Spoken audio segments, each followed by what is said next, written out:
자, 안녕하십니까. 오늘은 플렉스박스 가운데 정렬 두 번째 시간입니다. 자, 섹션 클래스 아이템이 두 개가 있고요. 직계 부모인 컨테이너가 있습니다. 그래서 이 아이템을 가로로 배치 한번 해볼 것입니다. 그리고 가운데 정렬까지 해보는 것으로 하겠습니다. 스타일은 기본적인 리셋 정도만 들어가 있어요. 이 상태에서 한번 진행해 볼게요. 컨테이너, 아이템을 감싸고 있는 직계 부모, 여기에다가 디스플레이 플렉스. 그러면 이제 플렉스 컨테이너가 될 것이고요. 자연스럽게 이 아이템은 플렉스 아이템스 상태가 될 수가 있겠죠. 자, 그러면 가로로 배치가 되게 됩니다. 그리고 플렉스 아이템스는 최대한 이 플렉스 컨테이너 내부에 꼭 알맞게 들어가기 위해서 이렇게 작아지려고 하는 특성을 가지고 있습니다. 그 부분은 플렉스 아이템스의 플렉스 슈링크라고 하는 속성으로 표현할 수가 있는데요. 초기의 값은 1입니다. 여기 있기 때문에 이 플렉스 아이템스는 최대한 수축하려고 노력을 하게 됩니다. 그런데 더 이상 수축이 안 되는 상황이니까 이렇게 삐져나갔다라고 볼 수가 있는 거거든요. 왜 더 작아질 수가 없냐? 플렉스 아이템스는 내부에 있는 요 컨텐츠 너비가 절대 작아질 수 없는 최소 너비이거든요. 그래서 그 최소 사이즈 규정을 담당하고 있는 미니스를 한번 조절해 볼 수 있을 거예요. 초기의 값은 오토고요. 플렉스 아이템스의 미니스 오토는 내부 컨텐츠 크기다 라는 거죠. 그래서 이 부분을 만약에 내가 0으로 초기화를 해준다라고 하면 요렇게럼 전체 플렉스 아이템스의 사이즈가 플렉스 슈링크 1에 의해서 작아질 수가 있고, 작아져서 플렉스 슈링크 1 비율이죠. 1대 1로 줄어들어서 같은 크기로 작아져서 플렉스 컨테이너에 온전히 다 들어갈 수 있게 구성이 되는 것입니다. 그래서 미니스 0과 오토가 어떤 차이가 있는지 그런 부분들 인지하고 계시면 좋고요. 그런데 일단 뭐 미니스를 컨트롤해 주기에 앞서서 어쨌든 이 이미지가 작아지는 게 올바른 방향성이란 말이죠. 이미지의 기본 스타일 초기화 컨셉으로 들어가세요.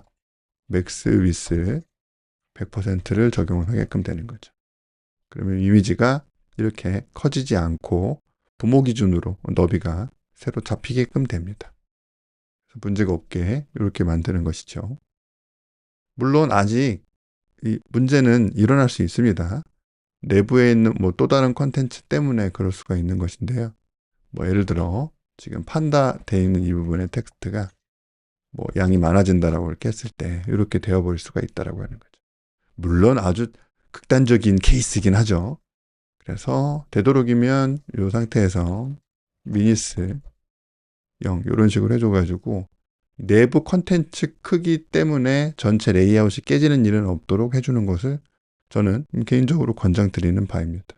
물론 이 상태에서도 이 H2가 말썽을 일으킨 것이기 때문에 오버플로우, 랩, 뭐 브레이크 워드와 같은 걸로 이렇게 문제 해결을 하기는 해야 되겠죠. 그거하고 별개로 레이아웃이 깨지는 일은 없게끔 만든 케이스가 되겠습니다. 그래서 뭐 안정적이다 이렇게 해주게 되면 그런 얘기입니다. 내부 컨텐츠의 어떤 상태에 관계없이 전체 큰 레이아웃이 유지가 된다라고 하는 게 좋은 부분이다 라는 거죠. 이 상태에서 좀 더 진행을 더 해볼게요. 일단 뭐 마진 바텀은 이제 없어도 돼서 줄이고요. 갭 이용을 해서 사이 간격도 좀 이렇게 떨어뜨릴 수가 있고, 조금 작게 줄이고 싶다라고 하는 게 있어서 위즈 값을 한번 조절해 보도록 할게요. 뭐 200픽셀 이렇게 한번 줄여봤습니다. 그럼 이제 오늘의 주제인 가로 기준 가운데 정렬 한번 해보도록 할게요.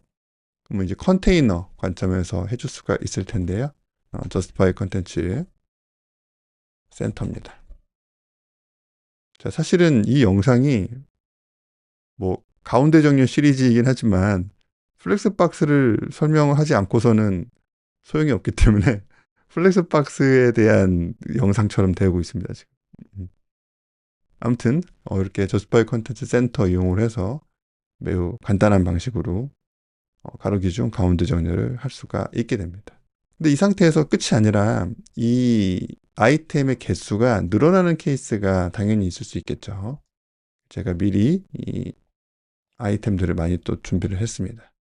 그래서 이 아이템이 늘어나게끔 한번 해볼게요. 그러면 이렇게 됩니다. 왜 그런 것이냐? 아까도 말씀드렸지만 이 플렉스 아이템스는요. 플렉스 슈링크 1이 있기 때문에 최대한 작게 줄이려고 노력을 합니다. 최대한 줄어들 수 있게 수축을 가한다라고 하는 거죠. 그래서 이 플렉스 컨테이너 안에 모두 다 들어갈 수 있게끔 합니다. 그런데 우리가 원하는 건 이것은 아니죠. 그래서 뭐 미니스 값을 조절해 주는 것도 방법이고요. 절대 작아질 수 없는 크기를 지정을 하는 거죠. 아니면 플렉스 슈링크 값을 0으로 해줘가지고 절대 수축이 되지 않게끔 하는 것도 방법입니다. 근데 뭐 나름 멋있기는 한데 이 컨텐츠가 잘려서 누락이 되잖아요. 그래서 이제 이런 문제를 해결하고자 여기에서 플렉스 랩 설정을 해서 줄바꿈 되게 이렇게 만들어주기도 합니다. 예쁘네요.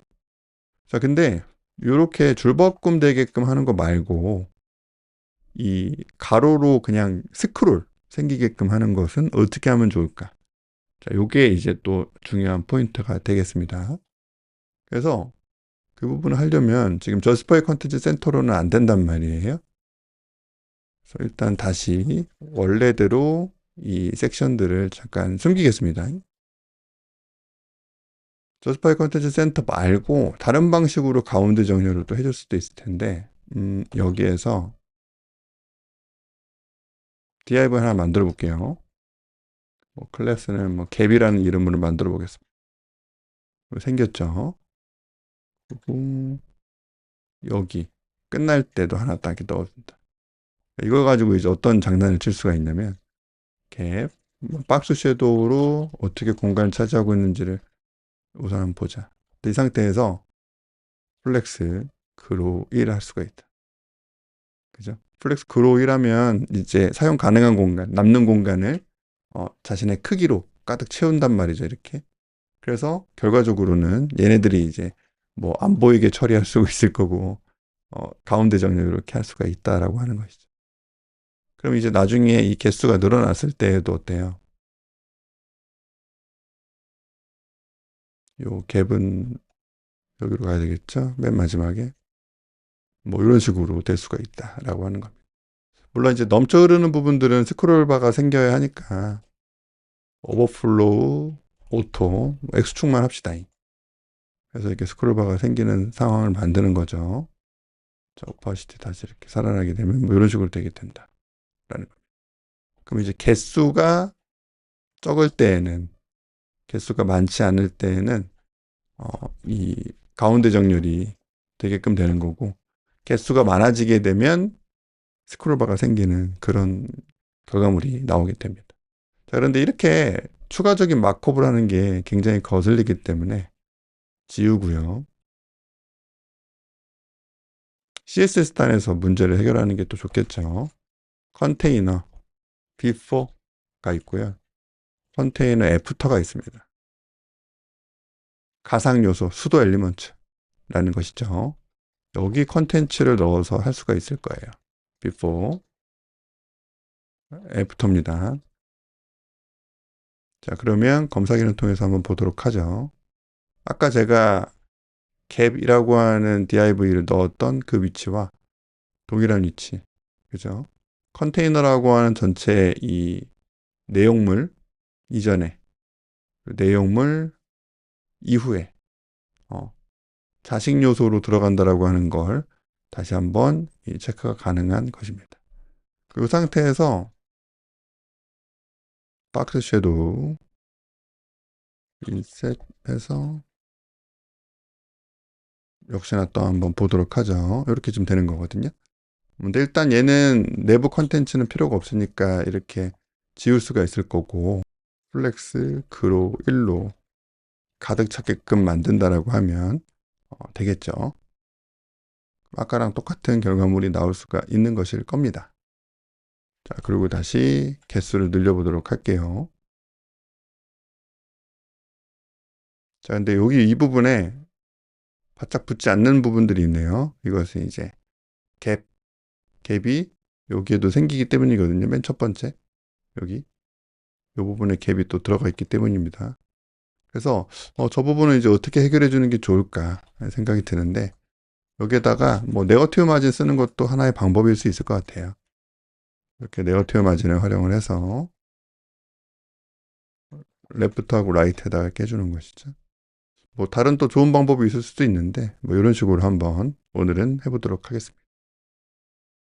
그러면은 개수가 적을 때는 가로 기준 가운데 정렬이 되고 개수 양이 많아지게 되면 자연스럽게 왼쪽 기준에서 스크롤바가 생기는 결과물을 만들어낼 수가 있는 것이죠.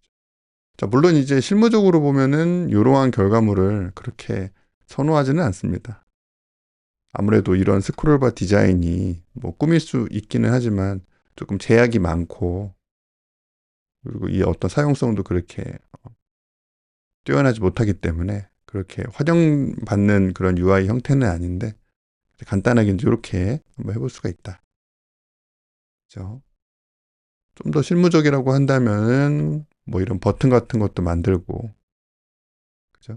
뭐 이렇게 화살표 버튼 같은 것도 만들고 스크롤도 이제 이렇게 딱 스냅이 딱딱 걸리게끔 해주고 뭐 그러한 작업들도 하죠. 그리고 뭐 여기 이렇게 에로우도 하나 넣어가지고 슬라이더 형식으로 이렇게 만들어줄 수 있도록 그렇게까지 또 하죠.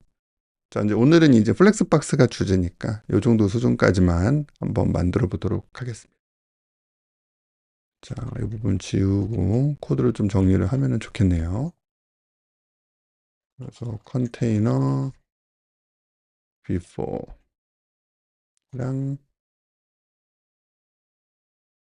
after는 여기 이제 공통으로 들어가고 레프트 라이트만 달라지게 이렇게 한번 해줄 수가 있겠죠. 자, 여기까지 오늘 영상은 마무리를 하겠습니다. 자, 감사합니다.